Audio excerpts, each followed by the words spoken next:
Hello. Hello. Thanks, Praditi.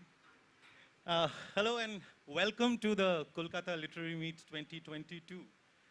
Thank you. Thank you very, very much. Never thought I would be here as an author. Um, so we were planning to start it off with a song, but I don't think we can do exactly that. So we'll just Well, start off. maybe he'll be able to get things ready. Yeah, let's just check that out.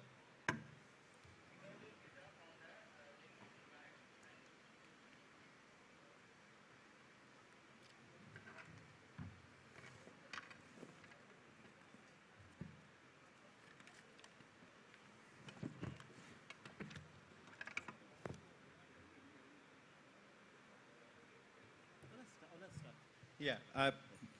Thanks, guys, for being here for the session. Um, so because obviously this session is on the book, let me just start by asking you, when did you sort of decide to, get on with the idea of writing the book? When you read the book, you can make out that you've been keeping journals pretty much all along because it's a vivid, rich life. I've really not kept any journals. When I started writing the book, I just started digging into my memory, and I was surprised. Actually, every time you dig into your memory, it's surprising how much you remember. And I didn't have to look at diaries or anything except maybe for a date or something. And I used to write diaries when I was in college, and I stopped writing totally after that. Okay. So no, there were no records or diaries to dig into. That's amazing because let me tell you guys, it's a fantastic book, sir. Let's just say that I really loved speed reading through it in about a week's time.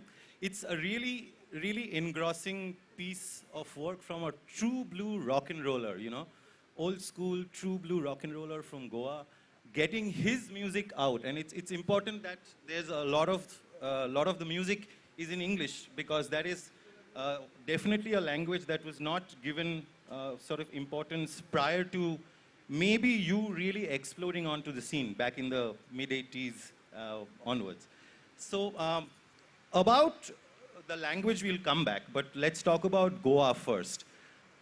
The Goa we see in your book, and I would like to read out something, and that's going to be the prologue of the book, just to get a feel of how sweet this mixed language can be. So the prologue reads, Bhai, I'm telling you, soda water business is best business. Why yaar? Arey, pani se paisa hota hai bhai. Water to money only, just bubbles putting and money becoming, ho gaya. This conversation overheard by my father in an Irani restaurant in Bombay soon after he threw his resignation letter on the table of his British boss at the censor's office was a turning point. Not that father believed the simplistic industrial theory of the man who was speaking, but it helped him make up his mind. He'd return to Goa and set up the best aerated water factory Goa had seen. And from then on, we get a description of your little Panjim streets, the footpaths that you know so well. Tell us how Goa has changed over the years and how much of Goa do you feel is there in every word, every tune, every melody that you make? These are two very heavy questions. Number one, I don't think there is much of that Goa remaining at all. And that's one of the reasons why I felt like writing about that Goa when I started writing about this book and about my story. I wanted to write about the Panjim that I had grown up in and the Goa that I had grown up in. And I was lucky, and I am lucky to be old enough to have lived for the first 8 years of my life while Goa was still a Portuguese colony. And I say lucky not because it's great to be a colony. Not that. It's just that it was a different moment. It was a moment in history that nobody can change. And Goa was so very different at that time. And it's a Goa that my sons, for example, will never see, will never know, which the countless hundreds of thousands of tourists who go to Goa will never know. You can describe that Goa in tourist brochures. Again, it is being described in tourist brochures by people who don't know that Goa, Exactly. who have never been there. And so since I had witnessed it firsthand, I felt I really ought to describe it to the people, and to write about it. One does get a very, very vivid picture of that Goa from the first part of the book. There are 3 parts. So Porto, Miramar, or Siolim, and Paris. Which city is home to you?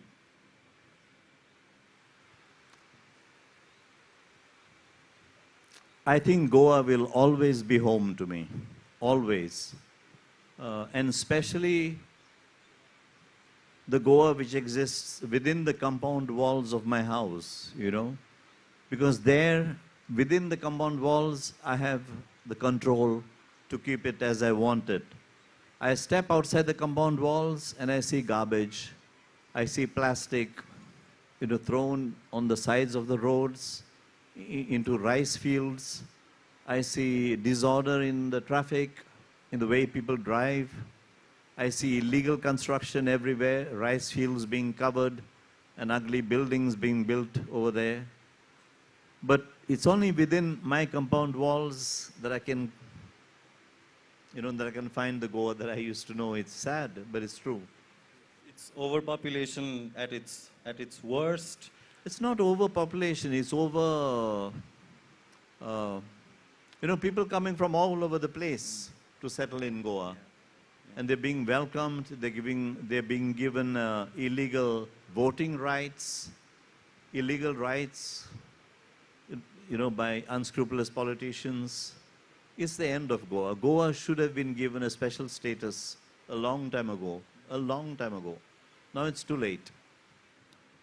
Okay, moving on to sunnier topics. The Men at Work song called Down Under, right? The fried out combi. So when you were you finished up the architecture course in Bombay, and you went off on a 2.5-year hippie trail through Europe. So tell us about that and how it sort of shaped you in deciding who you wanted to be in life, because I think the travels really sort of played an important role in shaping you as a person, as a musician, and deciding on your path. So let's talk about that. Yeah, traveling always shapes you. But I think, the changes started a little before I started traveling. Because while I was studying architecture in Bombay, I met 2 young Parisians, 2 young Frenchmen who had hitchhiked all the way from Paris to Goa. Eric and Hubert. And they inspired me to think that my duty was to do what I loved most and not what was expected by society or by my parents, of me. It was drummed into my head that it was okay to have music as a nice hobby, but that you needed something, a serious profession, like engineering, law, medicine. In my case, I chose architecture. And when I met them and I talked to them, I realized that music was my first love and that is what I should make my profession. I decided to make my passion my profession. So the change started there. And then when I traveled around Europe hitchhiking and meeting people, young people my age at that time, all in now 20s, all those things really shape you and change your way of thinking. Over here, for example, if you got a job, if you were lucky to get a job, that's it, you held on to it for dear life. Whereas over there, they thought nothing of working for 6 months and then taking off on a holiday, traveling, and then coming back and finding another job when they came back. So, okay, the job scene was different there, but that does change your attitude towards life, towards job, towards a profession, I don't think that concept really exists in India even now. putting your so-called important things at bay and doing the more important things in life to discover yourself. It has changed, of course, a lot, but I think things like job security, sort of having Well, us. I don't know, look at yourself. You were a journalist, but you followed your heart and you're a musician, you're a drummer now. Yes, well. In the same way, I was an architect or I was studying architecture.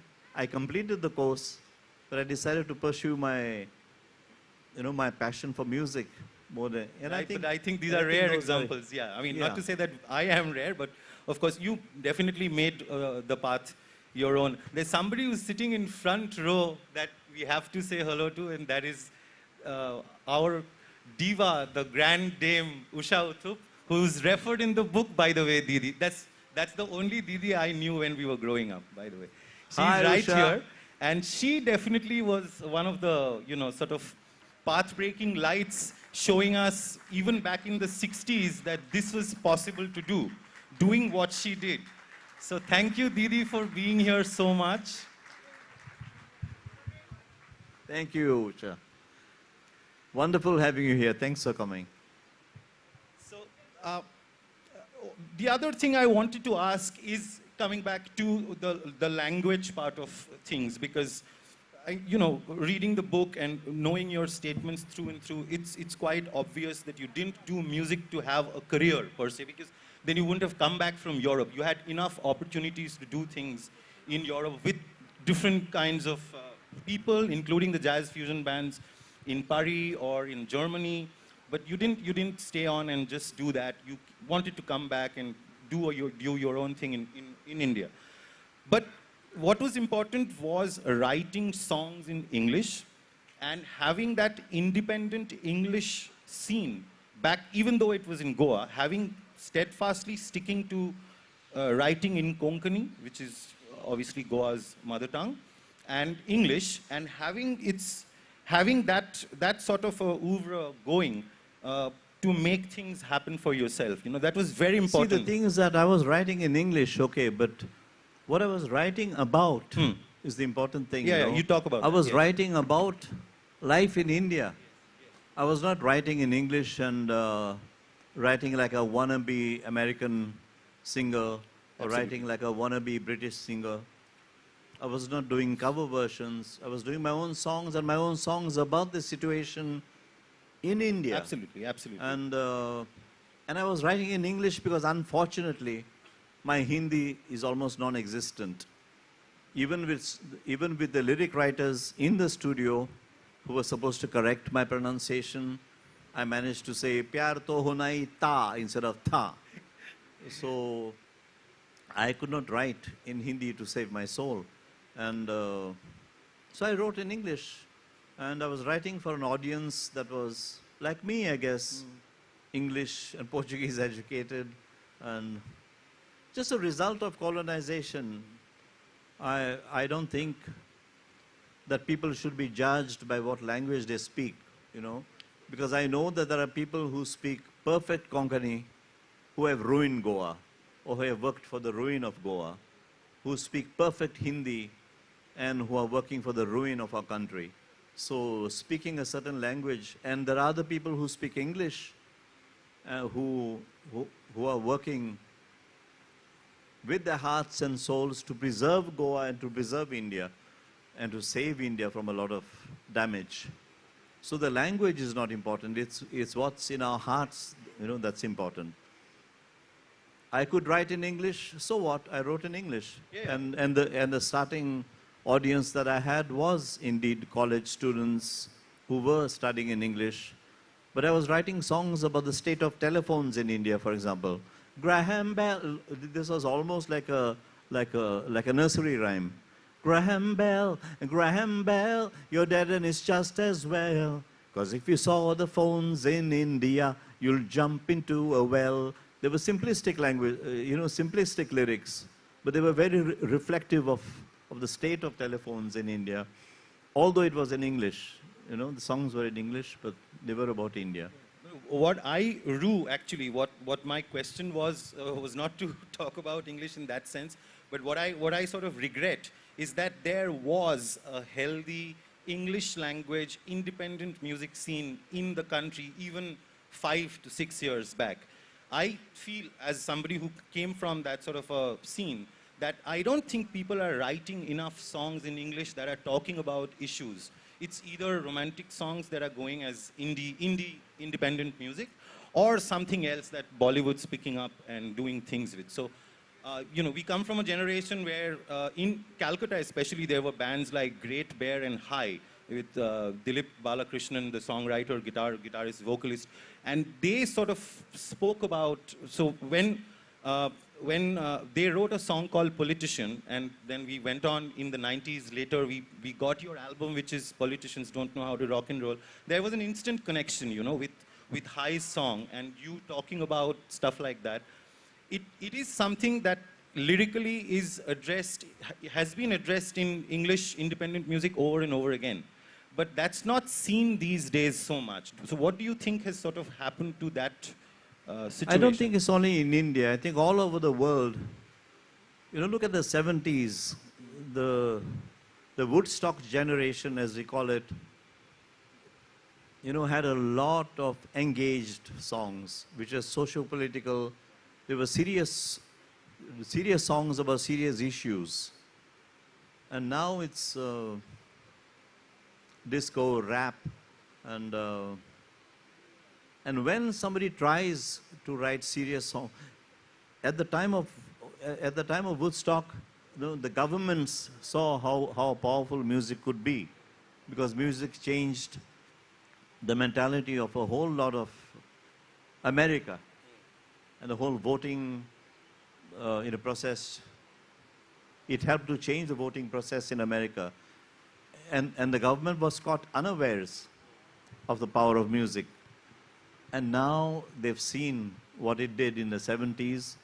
So look at what George Bush did, when he started with his Tamasha. And there were a couple of bands in America that wrote songs about him. I think one was something called Dolls. It was a girl group, and one was a male group. They were immediately banned from all the radio stations. They were immediately banned from record companies.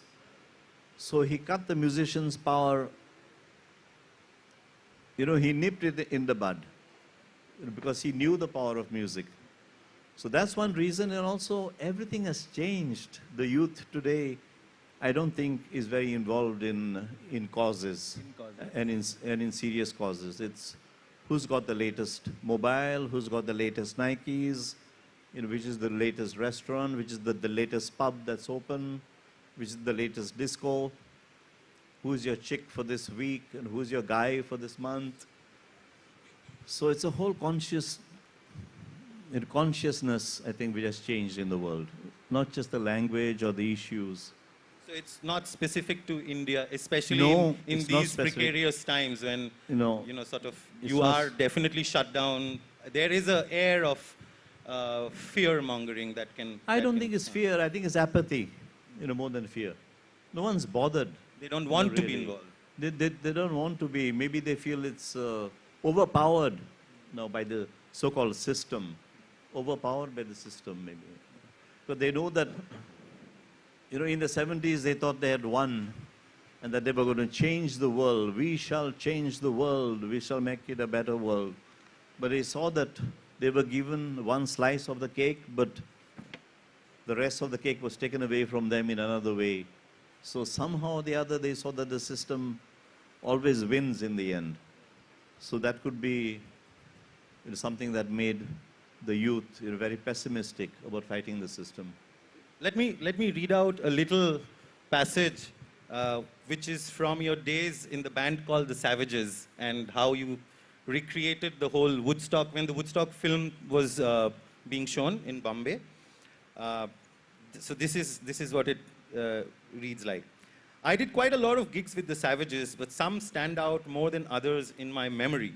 Woodstock, the movie, had finally hit Bombay at Eros Theatre, which was within walking distance from JJ College, and I saw it almost every day of its run. That says something about, just that passion says something about the love for rock and roll. No, it says rather about the lack of exposure to rock and roll. That's also In India, true. we didn't have television. That's the only We thing didn't- that's running. Yeah, we could not. We had never seen these Western musical heroes on stage. We had only heard the records. For the first time, we were seeing them on stage, and the way they behaved, the way they performed on stage, blew our minds. Those were the days before TV and before any foreign bands had performed in the new socialist India. We had heard the music, but never seen these artists perform it, not even on screen. We just didn't know what they were like on stage. Seeing so many of the world's best in one long film was a revelation beyond description. The things they did, besides performing that amazing music impeccably, they moved and projected an energy, emotion, and showmanship of a kind I'd never seen before. 10 years after Santana, The Who, Joe Cocker and the Grease Band, Sly and Family Stone, they all drove me dizzy one after the other. Crosby, Stills, Nash and Young with their acoustic guitars and harmonies floored me completely, and so did solo artists like Richie Havens, Joan Baez, Country Joe McDonald. And an equally important performance was being lived out by the audience itself. Right? And then there's the gig by the Savages, which reproduces the music. The Savages were asked to perform before a special showing of Woodstock at the Eros. Cool t-shirts were unheard of in India at the time, but my flatmate Pinam had painted a peace sign on a white-sleeved banyan, and he generously lent it to me for that day.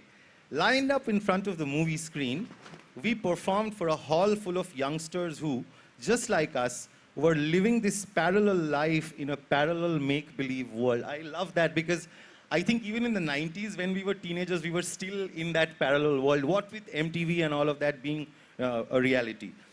We were Santana while we performed Soul Sacrifice. We were Richie Havens while performing Freedom. We were whoever we wished to be. And the audience was not in Eros Theatre, Bombay, but on Max Yasgur's farm in Bethel, New York. You know, it's such a easy read. You'll just keep reading this book on and on. So from a rock and roll life, from the hippie trail with the long hair and the kurtas and the kolhapuri and you know the trysts with the French police, if I may bring that up, to Bollywood and getting Go On Crazy, the first album going. What was that journey like? Did you let me ask you this very honestly. Like when somebody gives you the news of Humma Humma being a nationwide hit, you said you had forgotten about the song. You didn't even remember recording it. Did that sort of a, how should I put it, did that sort of an explosion, that sort of a recognition, did it really not mean anything to you at all at that point in context of Bollywood? Of course it meant a lot, a whole lot. When I say that I'd forgotten about Humma Humma is because that's what a recording process is like. You know, you go into a recording studio because a music director has called you. You are played the song in the studio for half an hour or an hour, you try it out, and then you sing it, you record it. The whole thing might take about 2 or 3 hours, maybe 4, or maybe half a day. And that's it. After that, you don't hear the song. I never asked for a recording of the song. It would be very unethical. First of all, the song has not been released. So after that, you never hear the song. You've heard it for a few hours. After that, you don't hear it for weeks. You don't hear it for months. So, you know, so you forget that you had recorded that song. And when somebody called and told me that it was a super hit 6 months later or a year later, of course I'd forgotten about it. But of course, you had your introduction to Bollywood before that with Jalwa and Trikal. Coming to later stages when you did Pack That Smack, and of course the O Meri Munni single came out with, again, talking about, always about social issues. What about songwriting today with you right now? What are you writing about? Are you writing about the things that you feel that should be talked about and putting that across in your own way? I write about what I feel like talking about. you know, not... I've stopped writing socio-political songs a long time ago for various reasons. And I never know what I'm going to write about. Like, for example, while I was writing this autobiography, Udayan Mitra, my editor and publisher at HarperCollins, told me, Remo, why don't you write a song about writing the autobiography? And I told him, no, Udayan, I can't write a song on request, you know. It's a great suggestion for you, from you, but I can't write a song on request. The song has to come to me, I have to feel it. I have to feel like writing it. And funnily enough, I completed the last page of the manuscript and I sent it to him. And the very next day, I wrote this song called A Life in Words, which is a song about writing the autobiography. And if I may, I'd like to sing it right now. Is it possible to get a mic stand? Yeah, can we get a mic stand? Kyle, can I have a mic stand for this mic?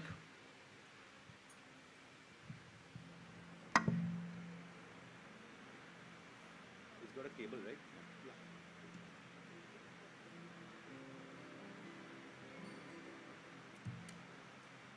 Can you hear yourself? Hey, monitor is in there.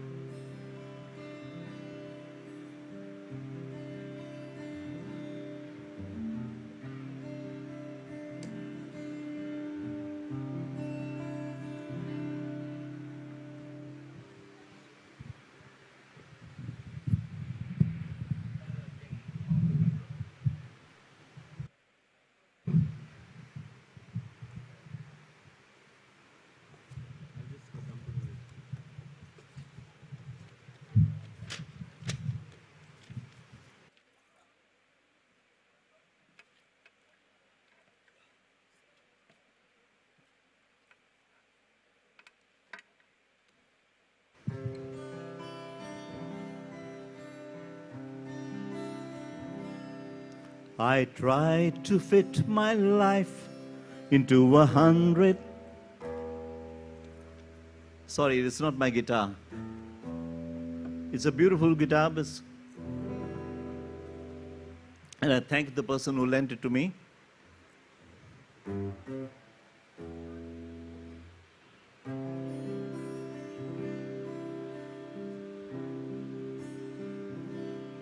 I tried to fit my life into 100,000 words, but even 100 zillion wouldn't have been enough.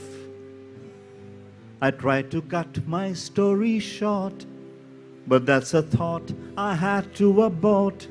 Oh, I couldn't write off the cuff, 'cause I simply couldn't bluff. And words are little birds, you never know where they'll fly, and what memories they'll pick up on the way.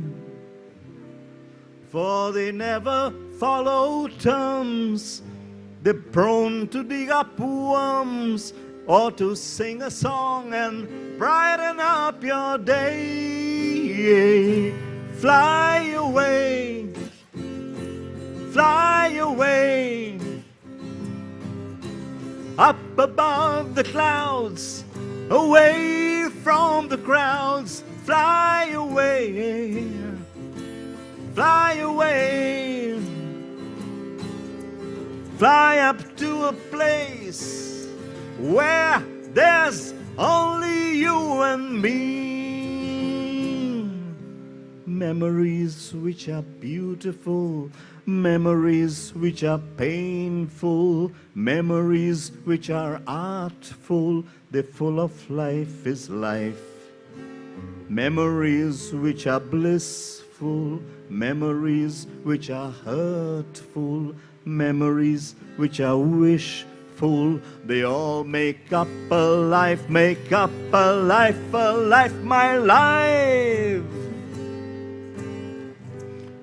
I've been diving into my past, and the treasure I have amassed was something unexpected and I met myself at last. I freed him to set me free, exposed him for all to see. I said, how do you do? He said, it's nice meeting you too. We exchanged a few words, which led to more words. And before we knew it, we were into seconds and thirds. For words are little birds. You never know where they'll go. And you can stop them once you set them free. Fly away, fly away, up above the clouds, away from the crowds. Fly away, fly away, fly up to a place where there's only you and me. Fly away, fly away, fly up in the clouds, away from the crowds. Fly away, fly away, fly up in the place where there's only you and me. Fly to a place where there's only you and me. Fly away, fly away, fly away, my little words. Fly away, my little birds, and build a little nest in my little fat book.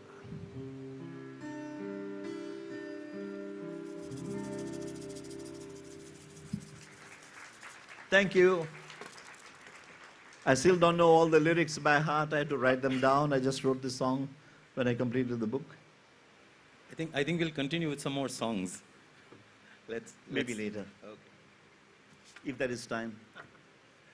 Yeah.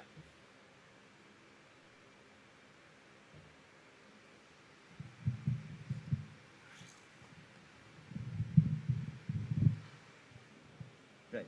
So you were talking about social messages in songs and how you sort of don't write those kinds of songs anymore.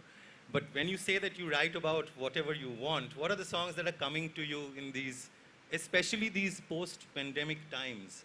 And I would definitely also like to talk about this city and what you're sort of feeling coming down. You have a long connection with Kolkata. You know, the interesting thing is that I have created a playlist on Spotify, and it's a free playlist, right? You don't have to pay for, to listen to it. And this playlist is called Remo, a soundtrack for the autobiography. That's what it's called. And hold on, I might sing some more, so just keep the mic, okay? The mic stand. And over there you will find, for example, the very first songs which I've composed. I wasn't too young. I was already 14 when I wrote my first song. And you'll find those songs. I had great fun recording them for the first time in my life after I decided to create that playlist. And the playlist also includes, besides the songs in between, it also includes the very last or latest songs that I've written. So instead of me talking about them, if you listen to that playlist, you just go to Spotify and type Remo, a soundtrack for the autobiography, and it'll pop up. Yeah. And coming to Kolkata, the long Kolkata connection, of course, with Mother Teresa's touch, the songs that you've written. What is your favorite Kolkata memory? You mean besides Mishti Doi?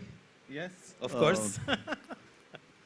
Besides Mishti Doi, I think the most memorable thing that ever happened to me in Kolkata was when a flight was delayed or cancelled by the monopolistic Indian Airlines. At that time, it was the only airline in India.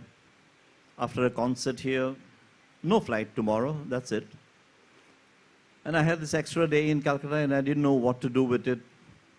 When it struck me, okay, I've already seen the Victoria Memorial, I've already seen the Howrah Bridge, and lots of things that a tourist or a visitor sees in visits in Calcutta.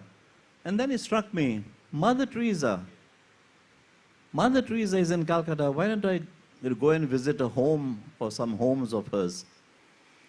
And I went, and it was easy to walk into the homes. I told the nuns, listen, I'm just a musician. I don't want to waste your time. I'm just coming because I've heard so much about the great work you're doing. And can I come in? And they said, yes, of course. And I was really impressed. It was warm. They were so honest and sincere in their work. And just before leaving, I took a chance and I said, it's not possible to see Mother, right? I just said it as an offhand thing. I was sure it wasn't possible to see Mother herself without previous appointment and stuff. And I said, yes, of course you can. You come back after lunch at 3 o'clock to the Mother house and pull a rope which is hanging outside the gate, and it will ring a bell inside, and she'll see you. I said, just like that? Yes, she will. So that's what I did. I went back to Taj Bengal, where I was staying. It felt so incongruous and so out of place, going for lunch in a five-star hotel and then going back to these homes where lepers and orphans and the destitute were housed. But I pulled that rope, and a nun came to the gate and said, yes, you can see Mother if you want to. Come in. And I stepped into the compound. And a couple of minutes later, this 72-year young lady comes skipping down these rickety steps, on the outside of a white building. And she comes up to me, almost bent in half already. I said, so you're from Goa? I said, yes, Mother, I am from Goa. And she held my hand the way she had a way of holding everybody's hand, She holds your hand in hers, like this. So you put your hand here, and then she places the other hand on top of yours. So your hand is sandwiched between the two, between her two hands. And it could be psychological. It must have been psychological, but the feeling I felt at that moment was really unforgettable. I won't claim it was divine or anything like that. Who knows? Maybe it was, but I'm not claiming it. I know it was unforgettable. I can still not forget it. And at that moment, a thought came into my head, and I spoke it out through my mouth. I said, Mother, I want to compose a song for you, and I want your permission for me.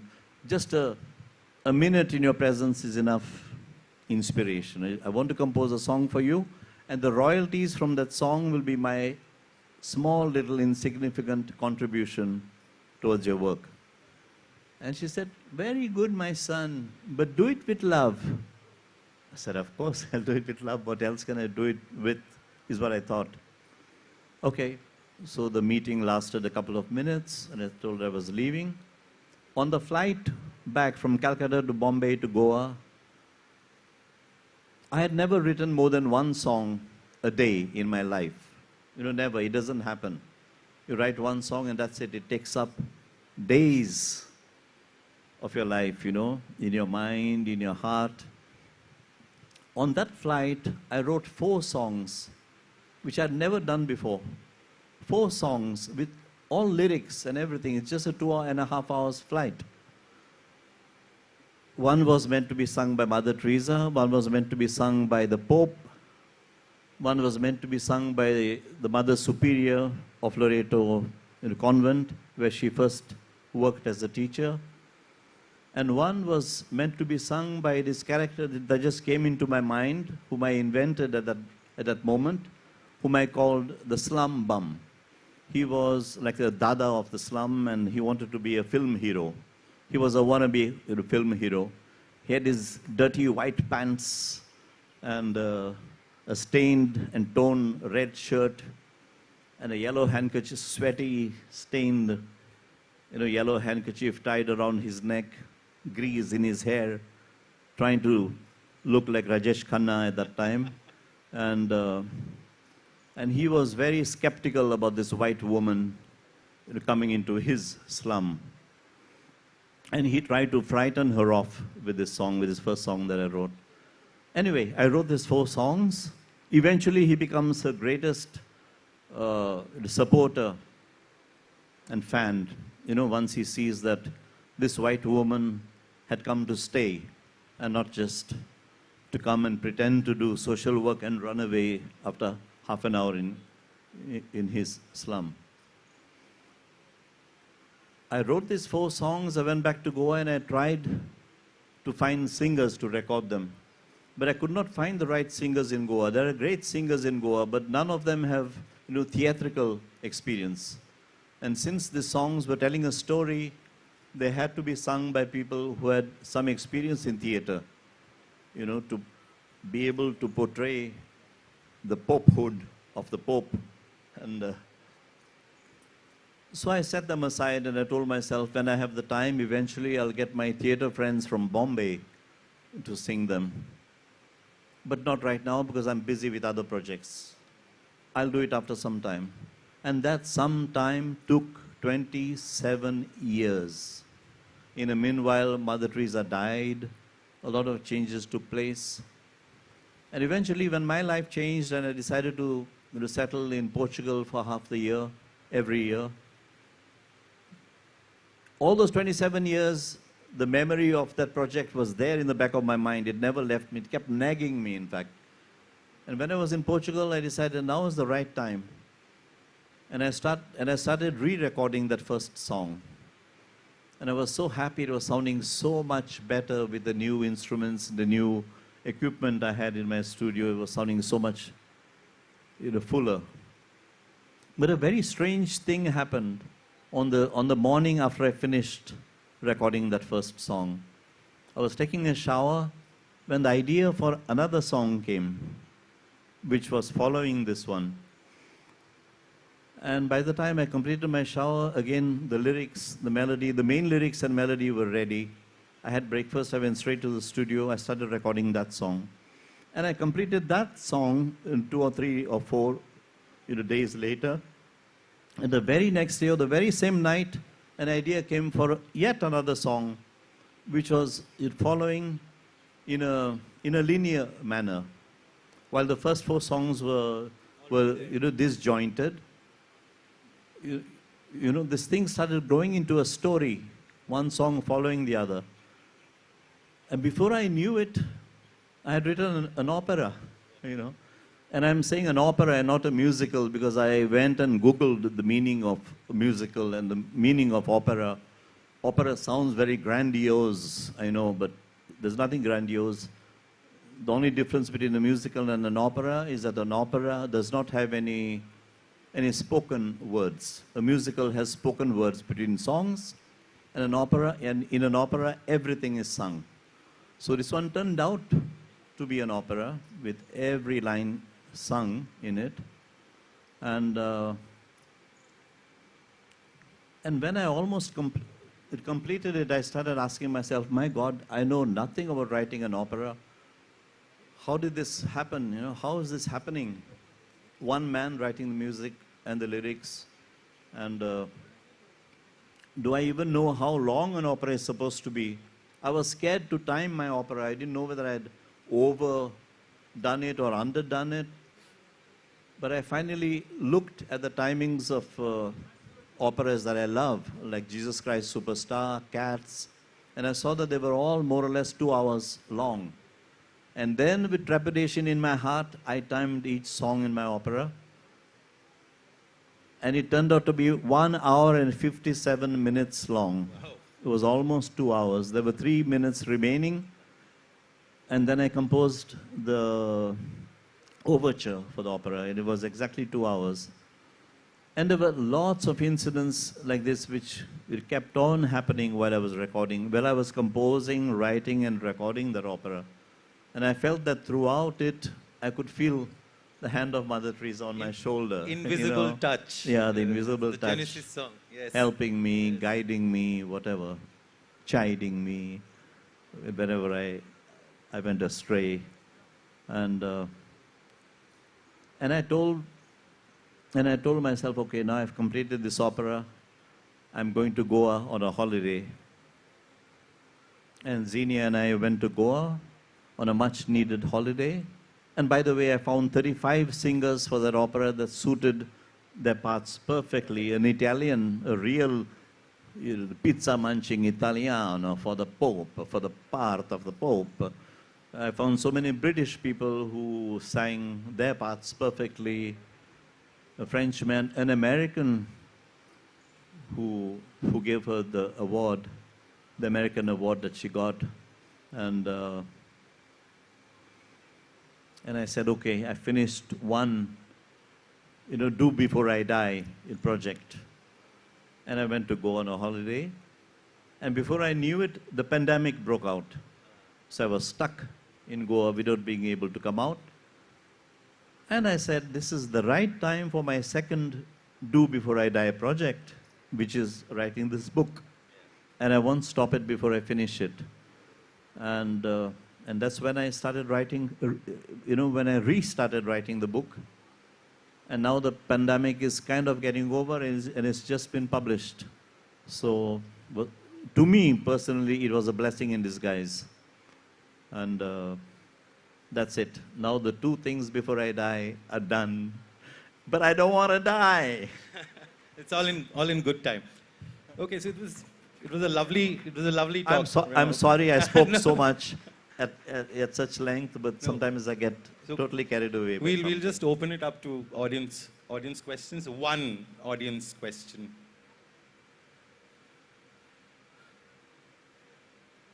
We have one?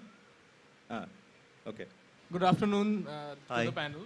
My question is to Remo, sir. Sir, with as much of the world as you've seen, would you say that cross-cultural influence can change an artist and their art if they are not assertive to their roots? If they are not, If they're not assertive towards their roots? can it change? Of course it can change. It can change anybody. But if they are deeply embedded in their roots, it changes them in a different way. And if they are not very rooted, it changes them in a different way. That's all. But it changes everybody. And your roots, how rooted you are depends on how much you love your roots, how your roots have treated you also. Because there are people who have been misunderstood and treated badly in the places where they came from by the people who were there. And so they want to forget their roots. But their roots never forget them. Our roots are always with us, whether we want them or not. So I think if we accept that and if we embrace our roots, it's always much better. Thanks everybody for being here. Before we end it, maybe the one last song. Out of thanks for your patience in listening to a singer yap and talk so much, I'd like to sing a few lines of a few of my songs to say thank you, if you don't mind, okay? Can I have that mic stand again? There will be, we'll be doing the book signing at the store outside. Remo will be available for the signing of his book at the Story store outside. So if you want to get your copies signed, please come along.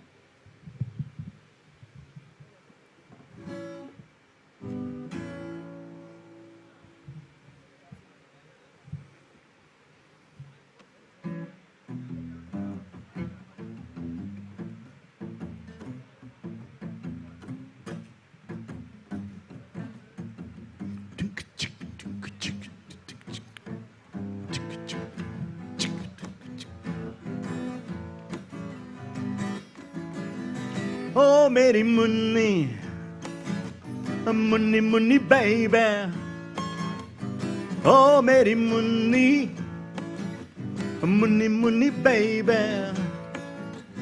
होठों पे lipstick गालों पे रूज catwalk करें तेरे high heel shoes disco में जाके आना चाहे देर रात तुझे घर होना चाहिए बाबी डॉल के साथ ओ मेरी मुन्नी मुन्नी मुन्नी बेबी ओ मेरी मुन्नी मुन्नी मुन्नी बेबी.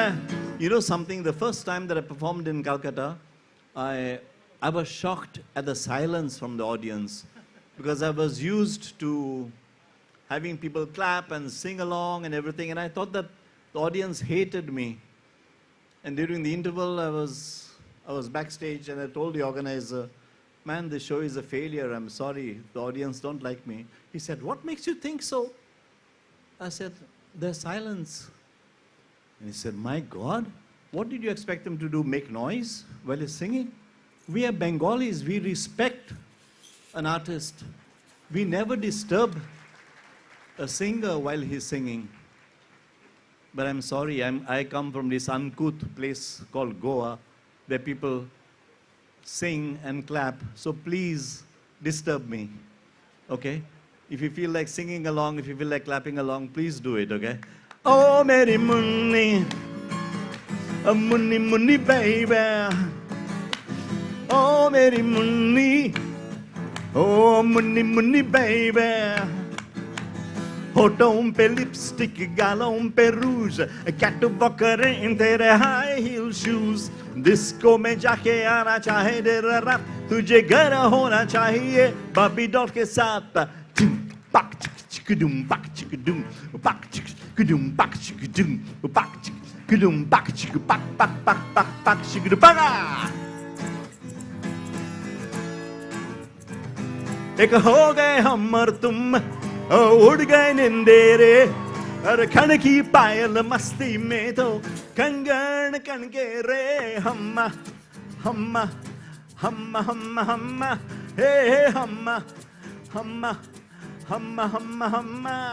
पहली बार मिले तुम पे दम ये निकले तुम पे जवानी धीरे धीरे मदम मच रे हम्मा हम्मा हम्मा हम्मा हम्मा हे हम्मा हम्मा हम्मा हम्मा हम्मा हे हम्मा हम्मा हम्मा हम्मा हम्मा हे हम्मा हम्मा हम्मा हम्मा हम्मा. I'm sure we've overshot the time. I'm sure we've overshot the time, but I can't stop without a good old Goan song. Have you been to Goa? Have you been to Goa? Do you speak Konkani? No. What a shame. Would you like to learn Konkani in 2 seconds flat? All you've got to say is ya, ya, maya, ya. Can you do that?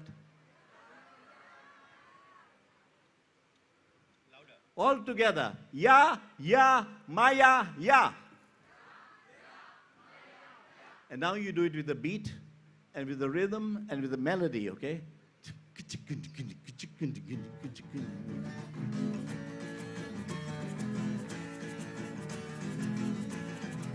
Ya, ya, maya, ya.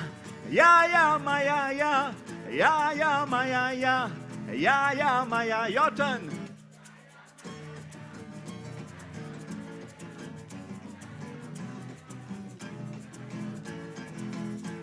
Undram mama, anião santa tuca.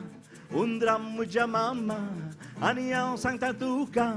Animatori chapila lagi fedu mandinaka. Animatori chapila lagi fedu mandinaka. Undir mama ailo, ani bacha pana liplo. Undir mama ailo, ani bacha pana liplo. Animatori chapila natakaya kagasan hailo. Animatori chapila natakaya kagasa. Everybody, ya ya maya ya, ya ya maya ya, ya ya maya ya, ya ya maya ya, ya ya maya ya, ya ya maya ya, ya ya. Last time, ya ya maya ya, Ya ya maya ya, ya ya maya ya, ya ya maya ya.